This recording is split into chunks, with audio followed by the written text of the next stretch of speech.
Pemirsa, rencana penerapan ganjil genap di Pelabuhan Merak dan juga satu arah di ruas tol Cipali merupakan terobosan baru pemerintah mengatasi masalah mudik lebaran. Meski terkesan mudah, namun dikhawatirkan banyak warga pemudik yang belum mengerti dan justru menimbulkan masalah baru. Seperti apakah gambaran teknis strategi pengaturan arus mudik tahun ini?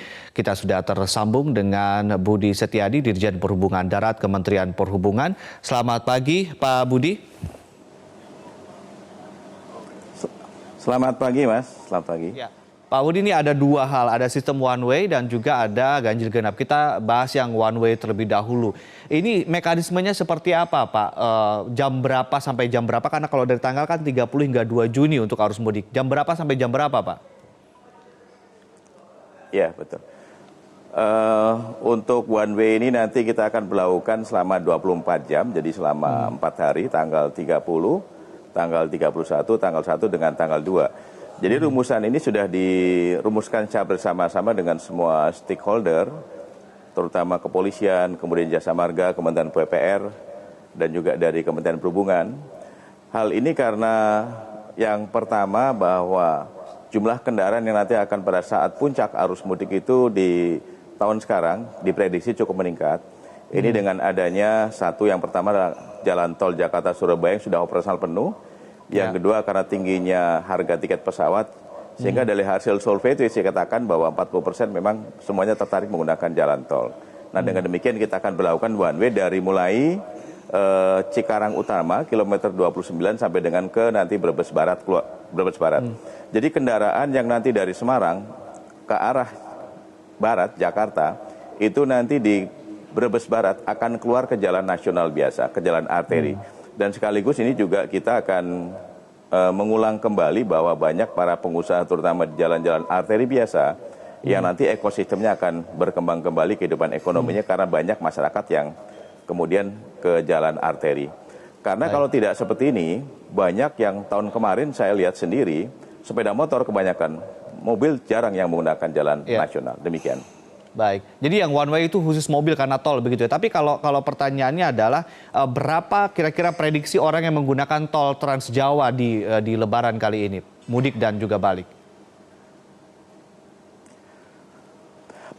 Kalau data yang kami sampaikan tadi dari hasil Litbang Kementerian Perhubungan, dari 100% kendaraan yang nanti akan mudik dari Jakarta, kalau jumlah yang dari Jakarta Jabodetabek itu pemudiknya kan antara 14,2 juta ya.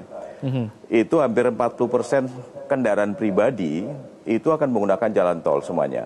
Jadi kan cukup banyak, 60%-nya baru nanti akan menggunakan jalan nasional atau kemudian ke arah Bogor dan sebagainya.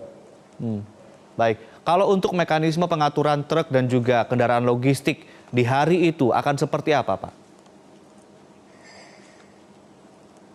Kalau ini juga sejalan, equal juga, jadi memang cukup banyak strategi yang mau kita berlakukan, cukup banyak manajemen yang mau kita lakukan. Untuk kendaraan truk sudah kita buat pembatasan kendaraan barang untuk sumbu 3 ke atas, dari mulai tanggal 30, tanggal 31, tanggal 12, itu juga tidak diperkenankan menggunakan jalan dari Jakarta sampai dengan Cikampek sampai dengan ke Cirebon. Jadi artinya mobil yang truk sumbu 3 ke atas, logistik, kecuali yang pertama untuk sembako itu masih boleh, BBM masih boleh, barang-barang pos, uang itu juga masih boleh, dan juga termasuk minuman kemasan itu juga masih boleh. Yang lainnya tidak boleh menggunakan jalan tol dari Jakarta sampai dengan Cikampek, sampai dengan Cirebon, termasuk juga sampai dengan ke Bandung. Jadi dengan pengurangan ini mudah-mudahan akan kita lebih prioritaskan kepada kendaraan pribadi. Ya. Baik, Pak Budi, ini kemudian yang menjadi bayangan saya begitu ketika terjadi one way, ada 2 jalur utama digunakan untuk satu arah.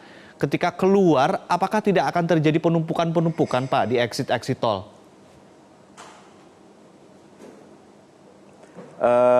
Ini sudah memang kemarin dari Jasa Marga dan juga PUPR, pasti harus ada semacam tambahan investasi lagi karena terkait perubahan perilaku yang tadinya arahnya ke barat dirubah menjadi ke arah timur.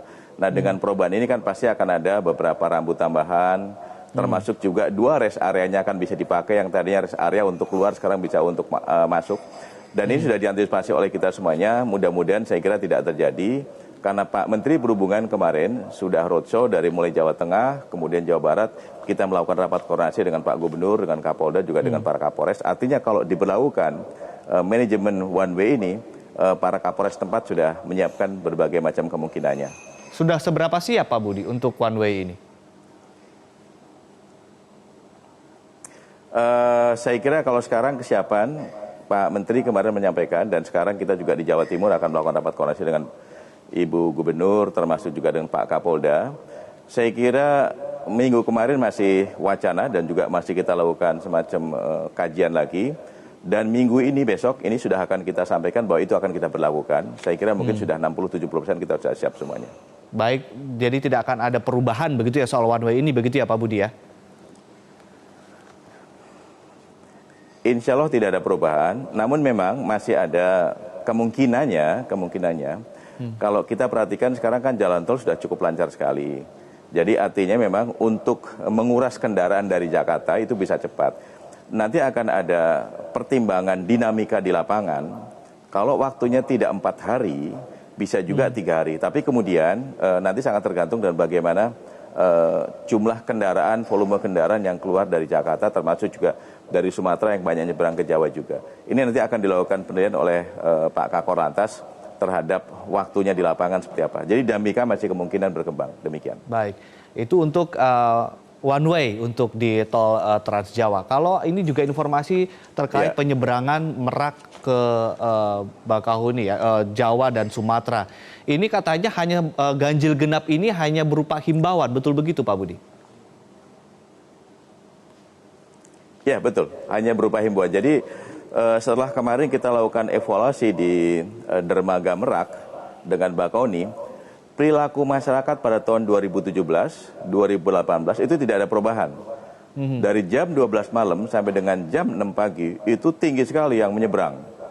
Apakah mungkin karena pengaruh pada saat selesai kerja kemudian orang nyebrang, atau kemudian karena di Lampung mungkin menyangkut masalah aspek keamanan, jadi kemudian orang lebih safety, nyebrangnya itu antara jam segitu sehingga pada saat di Lampung itu pagi hari. Nah sekarang dengan jalan tol dari mulai Bakahuni sampai dengan Terbangi Besar sudah terhubungkan, sudah operasional. Artinya kan kelancaran, keamanan lebih terjamin lagi. Nah kita ingin menghimbau, kita ingin mendistribusikan perjalanan masyarakat yang tadinya cenderung potensinya pagi hari itu menjadi siang atau sore. Kenapa tidak ada sanksi aja Pak sekalian Pak? Saya ulangi, himbauan kita. Saya kira kita masih belum ke sana, karena nanti kalau kemudian ada sanksi, banyak masyarakat yang tidak tahu dari luar daerah seperti mungkin Padang, Medan mau nyebrang, kok kemudian kendaraannya tidak sesuai, nanti akan terhambat. Pasti akan menjadi persoalan. Di sifatnya hanya himbauan. Jadi kalau nanti mungkin ada kendaraan jam 8 malam sampai dengan 8 pagi, kalau sudah kita berlakukan ganjil genap ini, atau kemudian tanggal 31 itu nanti akan menggunakan ganjil, tanggal 1 genap, tanggal 2 ganjil, demikian. Jadi kita mulai akan tanggal 30, tanggal 31, tanggal 1 dengan tanggal 2. Tanggal 30 berarti untuk mobil genap jam 8 malam sampai dengan 8 pagi, yang nyebrang adalah mobil genap 8 malam. Tapi paginya bebas, mau genap mau ganjil bebas, demikian. Tapi bagaimana nanti petugas di lapangan, apakah tidak membingungkan mereka karena juga masyarakat juga nantinya bingung, kenapa tidak diberlakukan saja sebagai sebuah peraturan, ada sanksinya lalu disosialisasikan dengan baik saat ini Pak Budi. Ini sedang beredar di grup-grup WhatsApp nih terkait ganjil genap Merak dan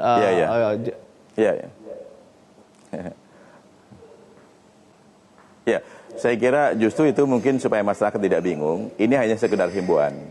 Hanya sekedar himbauan, sekali lagi mudah-mudahan dengan 10 masyarakat yang mengetahui untuk malam itu kemudian kok yang genap yang nyebrang, kita harapkan paling banyak yang genap. Tapi kalau kemudian ada yang ganjil ya tidak apa-apa. Nah yang paginya jam 8 pagi sampai dengan 8 malam itu boleh ganjil, boleh genap. Jadi intinya kita akan mencoba mengajak masyarakat untuk nyebrang tidak menjelang pagi hari. Karena pagi hari cukup tinggi sekali volumenya. Sehingga kita akan mengurangi antrian kendaraan sampai dengan ke jalan tol. Baik, Pak Budi, terakhir apa himbauan Anda Pak untuk masyarakat? Ini ada dua sistem ini, satu ganjil genap himbauan, ini yang juga agak sedikit kemudian membingungkan kalau menurut saya begitu di pelabuhan Jawa dan Sumatera. Satunya lagi one way untuk yang di Pulau Jawa. Ini apa himbauan Anda untuk para calon pemudik? Ya, yang pertama untuk yang ganjil genap di penyeberangan, saya kira masyarakat tidak usah bingung. Karena kita tidak akan menolak nanti pada saat ganjil genap diberlakukan, kemudian yang nomor ganjil, nomor genap, semuanya masih bisa lewat. Kita hanya mengajak masyarakat untuk tidak nyebrang pada saat pagi hari saja. Kita harapkan mungkin banyak ke distribusi ke siang hari. Kemudian himbauan saya kepada masyarakat saat akan melakukan perjalanan, kita harapkan masyarakat mulai di-manage perjalanan itu sendiri. Jadi kendaraannya kita siapkan, pengemudi juga kita siapkan. Kemudian yang paling penting adalah kita akan mulai jalur mana. Kemudian nanti akan istirahat di mana. Dan juga harus tahu bahwa manajemen yang diberlakukan oleh pemerintah, sebagaimana kami sampaikan itu harus diikuti bersama, sehingga kita siap dengan berbagai macam alternatif kalau misalnya tiba-tiba di jalan kita akan menemukan mungkin tidak tahu, kemudian tiba-tiba ada one way, berarti kita harus lewat mana. Jadi artinya saran saya persiapkan dari awal, di-manage dengan baik perjalanan kita dengan aman, nyaman, dan yang paling penting kita utamakan adalah menyangkut masalah aspek keselamatan. Karena jalan tol sudah cukup bagus, kecepatan jangan lebih dari 100 km per jam, syukur-syukur di bawah itu. Demikian. Baik, terima kasih Pak Budi. Mudah-mudahan calon pemudik sudah tahu dan tersosialisasi dengan baik terkait dengan dua sistem yang nanti akan terobosan-terobosan yang diterapkan di jalur mudik nanti. Terima kasih Pak Budi telah bergabung bersama kami di Metro Pagi Prime Time.